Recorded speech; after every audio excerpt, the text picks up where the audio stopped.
Hello viewers, இரவு நேரத்தில் சிவன்மலை கோவிலில் மட்டுமே ஒரு மிகப்பெரிய அதிசயமானது நடந்துட்டு இருக்குங்க.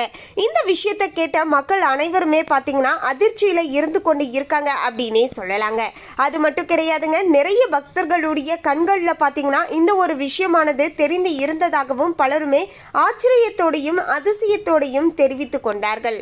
அப்படி அங்கு என்ன அதிசயம் தாங்க நடந்தது அப்படின்னு தானே பலருடைய கேள்வியாகவும் இருந்து கொண்டு இருக்கிறது. மேலும் இந்த சிவன்மலையில் ரொம்பவே ஃபேமஸாக இருக்கக்கூடிய இந்த உத்தரவு பெட்டி பற்றி உங்களுக்கு தெரிஞ்சிருந்தா வீடியோக்கு கீழே கமெண்ட்ஸில் எஸ் அப்படின்னு டைப் பண்ணுங்க.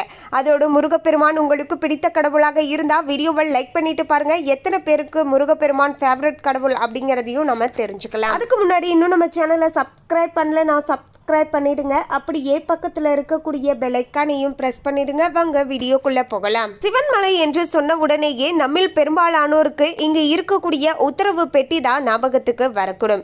ஆனால் இந்த கோவிலில் பார்த்தீங்கன்னா மற்றொரு சிறப்பம்சமானது இரவு நேரத்தில் நடந்துட்டு இருக்குங்க. அதுதான் பார்த்தீங்கன்னா சித்தர்கள் பார்த்தீங்கன்னா உலா வந்து கொண்டு இருக்காங்க. அதாவது சித்தர்கள் வாழக்கூடிய சிவன்மலை அப்படின்னே சொல்லலாங்க. பொதுவாகவே சித்தர்கள் என்று சொன்ன உடனேயே நம்மில் பெரும்பாலானோருக்கு திருவண்ணாமலை தான் ஞாபகத்துக்கு வரக்கூடும். காரணம், திருவண்ணாமலையில் எண்ணற்ற சித்தர்கள் அருபமாக உயிருடனும் பார்த்தீங்கன்னா வாழ்ந்து கொண்டு இருப்பதாகவும் சொல்லப்படுதுங்க. அந்த வகையில் தான் பார்த்தீங்கன்னா இந்த சிவன்மலை உத்தரவு ஆண்டவன் கோவில்லையும் பார்த்தீங்கன்னா இரவு நேரத்தில் அந்த மலையை சுற்றி எண்ணற்ற சித்தர்கள் வாழ்ந்து கொண்டு இருப்பதாகவும் சிலருடைய கண்களுக்கு, அதாவது புண்ணியம் செய்த கண்களுக்கு மட்டும் பார்த்தீங்கன்னா சித்தர்களுடைய இந்த காட்சியானது தெரிந்து கொண்டு இருப்பதாகவும் சொல்லப்படுகிறது. மேலும் ஒரு நொடி பொழுதுதான் அவங்கள பார்க்க முடியுது. அதன் பிறகு மீண்டும் அவங்கள பார்க்கணும் அப்படின்னு நினைக்கிறப்ப அந்த இடத்திலேயே அவங்க இல்லை. அப்படியே மர்மமான முறையில் இந்த விஷயமானது இருக்கு. உண்மையாலுமே நம்ம சித்தரை தான் பார்த்தோமா, வேறு யாரையாவது பார்த்தோமா அப்படிங்கிற அளவுக்கு தான் பார்த்தீங்கன்னா கன்ஃபியூஸாக இருந்து கொண்டு இருக்கிறது. ஆனால் இருந்தாலுமே பார்த்தீங்கன்னா நிறைய பேர் பார்த்தீங்கன்னா இரவு நேரத்தில் சித்தர்கள் இங்கே இருப்பதாக சொல்லப்படுதுங்க. ஒரு சித்தர் தான் பார்த்தீங்கன்னா இந்த கோவிலையே பார்த்தீங்கன்னா இந்த ஒரு முருகன் கோவிலையே அங்கு நிறுவி இருக்காரு. அதனாலேயோ என்னவோ தெரியலங்க, இந்த கோவிலை சுற்றி நிறைய சித்தர்கள் பார்த்தீங்கன்னா இன்றளவுக்குமே பார்த்தீங்கன்னா தவம் புரிந்து கொண்டு இருப்பதாகவும் சொல்லப்படுகிறது. என்னங்க, கேட்கும் போதே ஆச்சரியமாக இருக்கா? உண்மையாலுமே இந்த கோவிலில் பார்த்தீங்கன்னா இது போன்ற ஒரு சில விஷயங்கள் நடந்து கொண்டு இருப்பதாகவும் ரொம்பவே ஆச்சரியத்தோடு சொல்லிக் கொண்டு இருக்கிறார்கள். மேலும் இந்த சிவன்மலை கோவிலை பார்த்தீங்கன்னா முழுக்க முழுக்க ஒரு பாசிட்டிவிட்டியை ஏற்படுத்தி தரும், ஒரு நேர்மறை ஆற்றலை அதிகரித்து தரும் அப்படின்னே சொல்லலாங்க. அதாவது மலைக்கு மேலே பார்த்தீங்கன்னா அமைதியாக பார்த்தீங்கன்னா இந்த கோவிலானது இருக்க கொடுங்க. இந்த கோவிலுக்கு போயிட்டு வந்தாவே பார்த்தீங்கன்னா நிச்சயமாக மனதளவில் சந்தோஷமான பல நல்ல விஷயங்களானது 100% நடக்கும் அப்படிங்கிறத உறுதியாக பார்த்தீங்கன்னா நம்ம சொல்லலாங்க. மேலும் நீங்க இந்த கோவிலுக்கு போயிட்டு வந்த அனுபவம் இருந்தா அதையும் எங்களோட கமெண்ட்ல மறக்காம பார்த்தீங்கன்னா ஷேர் பண்ணிடுங்க. திருப்பூர் மாவட்டத்தில் காங்கேயத்திற்கு பக்கத்தில் இருக்கக்கூடிய சிவன் மலையில் அமைந்து உள்ளது தான் இந்த சுப்பிரமணியர் ஆலயம் அப்படின்னே சொல்லலாங்க. இங்கே பார்த்தீங்கன்னா தொரட்டி மரமானது தல விருட்சமாக அமைஞ்சிருக்குங்க. அருணகிரி நாதரால் திருப்புகழ் பாடல் பெற்ற ஸ்தலமாக இந்த கோவிலானது அமைஞ்சிருக்குங்க. 15 சித்தர்களில் ஒருவரான சிவவாக்கியார் தான் இந்த மலையில தங்கி இருந்து முருகப்பெருமானுக்கு கோவில் எழுப்பி வழிபட்டதாக சொல்லப்படுதுங்க. அவர் நினைவாக தான் இந்த மலைக்கு சிவன்மலை அப்படிங்கிற பெயருமே வந்ததாக சொல்லப்படுகிறது. சிவன் திரிபுரத்தை அழிக்க மேருமலையை வில்லாக பயன்படுத்திய போது அதிலிருந்து சிறிய ஒரு பகுதி தான் பார்த்தீங்கன்னா இந்த சிவன்மலை அப்படின்னு சொல்லப்படுதுங்க. இது பார்வதி, அகத்தியர் ஆகியோர் சிவனை நோக்கி தவம் செய்த ஸ்தலம் என்றும் சொல்லப்படுகிறது. வள்ளி மலைக்கு சென்று வள்ளியை மனம் முடித்த முருகப்பெருமான் வள்ளியுடன் இங்கு குடிக்கொண்டதாகவும் வரலாறுல சொல்லப்படுதுங்க. மூலவர் சுப்பிரமணியர் வள்ளியுடன் ஒரே கருவறையில திருமண கோலத்துல எழுந்தருளி இருக்காரு. சிவன்மலை மீது உள்ள கோவில்களுக்கு செல்ல 496 படிகள் கொண்ட மலைப்பாதையானது அமைக்கப்பட்டு உள்ளதுங்க. இக்கோவிலானது 10ஆம் நூற்றாண்டுல கட்டப்பட்டது ஆகுங்க. இந்த கோவிலின் சிறப்பம்சம் ஆண்டவன் உத்தரவு பெட்டி அப்படின்னே சொல்லலாம். காரணம், முருகப்பெருமானே தன்னுடைய பக்தர்களுடைய கனவுல நேரடியாக தோன்றி உத்தரவு பெட்டியில வைத்து பூஜை செய்யப்பட வேண்டிய பொருளை கூறுவதும் அந்த பெட்டியில பொருளை வைத்து பூஜை செய்யப்படுவதும் பல ஆண்டுகளாக கடைபிடிக்கப்பட்டு வருகின்ற ஒரு விஷயமாக அமைஞ்சிருக்குங்க. இதுல என்ன ஒரு சிறப்பம்சம் அப்படின்னு கேட்டீங்கன்னா, அந்த பெட்டிக்குள்ள வைக்கக்கூடிய பொருளானது சமுதாயத்துல ஏதாவது ஒரு வகையில தாக்கத்தை ஏற்படுத்தக்கூடிய வகையில அமைஞ்சிருக்கு. மேலும் இன்னொரு பக்தருடைய கனவுல வந்து அடுத்த பொருளை சுட்டி காட்டும் வரைக்குமே பல பழைய பொருளே கண்ணாடி பெட்டிக்குள்ள பக்தர்களுடைய பார்வைக்கு வைக்கப்பட்டு இருப்பதாகவும் சொல்லப்படுதுங்க. மற்ற திருத்தலங்கள் போல் அல்லாமல் இங்கு முதல் வழிபாடு முருகப்பெருமானுக்கு தான் நடைபெறுகிறது. மற்ற கோவில்கள்ல முதல் வழிபாடு பிள்ளையாருக்கு, ஆனால் இங்கு முருகனுக்கு தான் முதல் வழிபாடானது செய்யப்படுதுங்க. மேலும் இங்கு இருக்கக்கூடிய நவக்கிரகங்கள் அனைத்துமே சூரிய பகவானை பார்த்து நிற்கின்றன. மேலும் அணையாத தீபம் ஒன்று எப்போதுமே இங்கு எரிந்து கொண்டு இருப்பதாகவும் பாத்தீங்கன்னா சொல்லப்படுதுங்க. இந்த தீபம் எரிந்து கொண்டு இருப்பதற்கு சித்தர்கள் தான் காரணம். சூட்சுமமான முறையில வந்து இந்த தீபத்தை ஏற்றி கொண்டு இருப்பதாகவும் பல விஷயங்களானது சொல்லப்பட்டு வருகிறது. இதெல்லாம் எந்த அளவுக்கு உண்மை அப்படின்னு தெரியலங்க. ஆனா இது போன்ற விஷயங்களானது இந்த கோவில்ல அதிகமாக பாத்தீங்கன்னா சொல்லப்பட்டு வருகிறதுங்க. சிவன் மலையில இன்றுமே ஏராளமான சித்தர்கள் தவம் செய்து கொண்டு இருப்பதாகவும் சொல்லப்படுகிறது. புண்ணியம் செய்தவர்களுடைய கண்களுக்கு மட்டுமே அவ்வப்போது இந்த சித்தர்கள் பாத்தீங்கன்னா புலப்படுவதாகவும் சொல்லப்படுகிறது. சில சித்தர்கள் பாத்தீங்கன்னா சூட்சுமமான முறையில இந்த மலையை சுற்றி நிறைந்து இருப்பதால தான் இந்த கோவில்ல பாத்தீங்கன்னா சூரிய பகவானுக்கு முன்பாக இருக்கக்கூடிய விளக்கானது தொடர்ந்து அணையாமல் எரிந்து கொண்டு இருப்பதாகவும் சொல்லப்படுகிறது.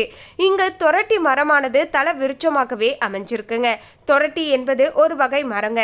இங்கு கொங்கு நாட்டு பகுதியில பல கோவில்கள்ல தல விருட்சமாக இறைவனோடு சேர்ந்து வணங்கப்படுகிறது. இது வறண்ட நிலப்பகுதியிலையும் பாலைவன பகுதியிலையும் மட்டுமே வளரக்கூடியது. முட்கள் நிறைந்த மரம் இது அப்படின்னே சொல்லலாங்க. இதன் இலைகளிலுமே முட்கள் உண்டுங்க. பழங்களும் முட்கள் சூழ்ந்து இனிப்பும் கசப்பும் சேர்ந்து காணப்படுங்க.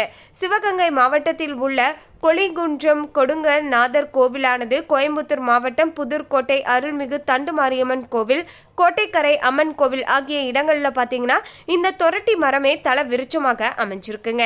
இது போன்று நீங்க ஏதாவது கோவில்களுக்கு போய் அங்கு பாத்தீங்கன்னா இது போன்று தொரட்டி மரம் இருந்ததை நீங்க பார்த்து இருந்தீங்கன்னா அதையும் எங்களோட கமெண்ட்ல மறக்காம ஷேர் பண்ணுங்க. அதாவது இந்த கோவில்ல மட்டுமே பாத்தீங்கன்னா ஒரு அதிசயமான 2 விஷயங்கள் இருக்குங்க. ஒன்று பாத்தீங்கன்னா சித்தர்கள் பாத்தீங்கன்னா இரவு நேரத்துல உலா வருவதாக சொல்லப்படுகிறது. சித்தர்கள் அங்கு சூழ்ந்து இருப்பதால மட்டுமே பாத்தீங்கன்னா அந்த விளக்குமே தொடர்ந்து அணையாமல் எரிந்து கொண்டே இருப்பதாகவும் சொல்லப்படுகிறது. அதே சமயம் பாத்தீங்கன்னா முருகனுடைய அருளாசியாலையும் இந்த கோவில்ல பாத்தீங்கன்னா நம்முடைய வாழ்க்கையில அடுத்து என்ன நடக்க போகுது அப்படிங்கறத சூட்சுமமான முறையில முருகப்பெருமான் நமக்கு உணர்த்தி கொண்டு இருப்பதாக சொல்லப்படுகிறது. இன்றைய நாள் வரைக்குமே பாத்தீங்கன்னா இந்த பெட்டிக்குள்ள பல ஆயிரம் பொருட்களானது வைக்கப்பட்டு இருக்கிறது. வைத்த பொருட்கள் எல்லாமே சமுதாயத்துல ஏதாவது ஒரு வகையில தாக்கத்தை ஏற்படுத்தி கொண்டுதாங்க இருக்கிறது. மஞ்சள் வைத்து வழிபாடு செய்த போது பாத்தீங்கன்னா வைரஸ் தொற்றானது ஏற்பட்டு இருந்தது.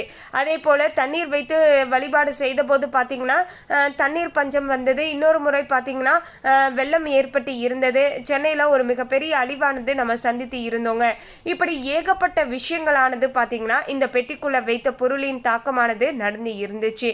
அதே போல பாத்தீங்கன்னா தங்கம் வைத்த போது தங்கத்துடைய விலையானது உச்சத்தை எட்டி இருந்தது. இப்படி ஏகப்பட்ட பொருட்களானது இந்த பெட்டிக்குள்ள வச்சிருந்தாங்க அப்படின்னே சொல்லலாங்க. அரிசி வச்ச போது பாத்தீங்கன்னா விவசாயம் செழிப்போடு இருந்தது.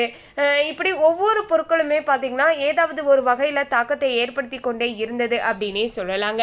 ஸோ நம்முடைய வாழ்க்கையில அடுத்து என்ன நடக்க போகுது, இந்த நாட்டில் அடுத்து என்ன நடக்க போகுது அப்படிங்கிற விஷயத்த இந்த முருகப்பெருமான் பாத்தீங்கன்னா குறிப்பால இன்றளவுக்குமே உணர்த்தி கொண்டே இருக்காரு.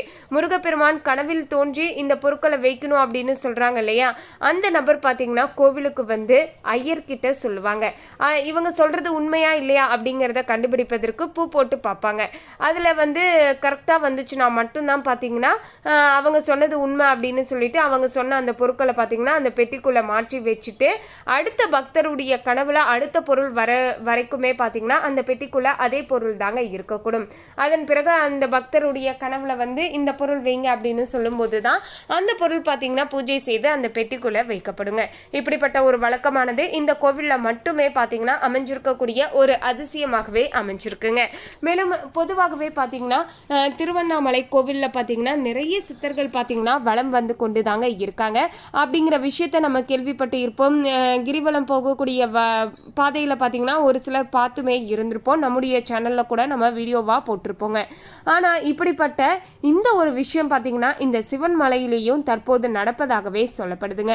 சிவன் மலையில் பார்த்தீங்கன்னா ஒரு சித்தர் தான் பார்த்தீங்கன்னா இந்த முருகனையே பார்த்தீங்கன்னா அங்கே வந்து கோவில் கட்டி வழிபாடு செஞ்சுருக்காரு. ஸோ இப்படி அந்த இடத்துல பார்த்தீங்கன்னா சித்தர்கள் நிறைய பேர் இருப்பதாகவும் அவங்க எல்லோருமே பார்த்தீங்கன்னா சூட்சுமமான முறையில் அங்கு தவம் செய்து கொண்டு இருப்பதாகவும் சொல்லப்படுகிறது. புண்ணியம் செய்தவர்களுடைய கண்களுக்கு மட்டும்தான் அந்த சித்தர்கள் தெரிவார்கள் அப்படின்னு சொல்லப்படுதுங்க. நீங்கள் கோவிலுக்கு போனதுக்கு அப்புறமேட்டு இது போன்ற ஏதாவது ஒரு சில விஷயங்களை உணர்ந்து இருந்தால் அதையும் எங்களோட கமெண்ட்ல மறக்காம ஷேர் பண்ணிடுங்க. இந்த தகவலை பற்றிய உங்களுடைய கருத்தை கமெண்ட்ல பதிவு பண்ணுங்க. இந்த தகவல் உங்களுக்கு பிடிச்சிருந்தா லைக் பண்ணுங்க, ஷேர் பண்ணுங்க. இது போன்ற சுவாரஸ்யமான தகவலை தெரிந்து கொள்ள சேனலை சப்ஸ்கிரைப் பண்ணுங்க. தேங்க்யூ.